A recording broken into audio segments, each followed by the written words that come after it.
ఈరోజు కాంగ్రెస్ పార్టీ ఎన్ని కేసులు పెట్టినా, ఎంత గుండాయిజం చేసినా, ఎన్ని డబ్బులు పంచినా కూడా అద్భుతంగా గెలిచి వచ్చినటువంటి మా గౌరవ సర్పంచులు, ఉప సర్పంచులు, వార్డు మెంబర్లు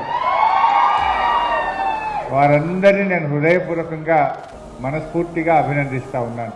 నిజంగా ఈ ఎన్నికలు బీఆర్ఎస్ పార్టీ యొక్క సత్తా ఏందో చాటినాయి. కారు జోరు, కాంగ్రెస్ బేజారు.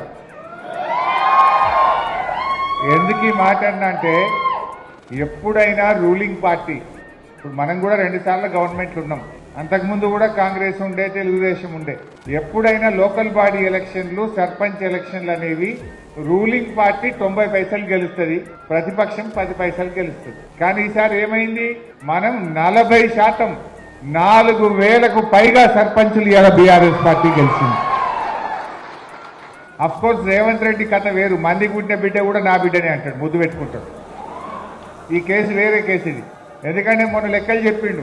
ఇప్పుడు మనము గెలిచిన సర్పంచులు కూడా ఆయన ఖాతాల్లో వేసుకున్నాడు. ఇప్పుడు సంగారెడ్డిలో మనం 34 గెలిచినాం, కానీ రేవంత్ రెడ్డి ఏమంటాడంటే సంగారెడ్డిలో మనం 25 గెలిచినాం, 29 గెలిచినాం అంటాడు. ఇళ్ళే కూడా అలానే కలుపుకుంటాడు. అన్ని కాన్స్టిట్యూన్సీలు అట్లనే చేసిండు.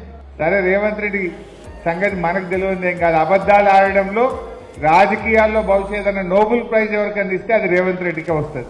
నంబర్ 1 జూటా కోర్.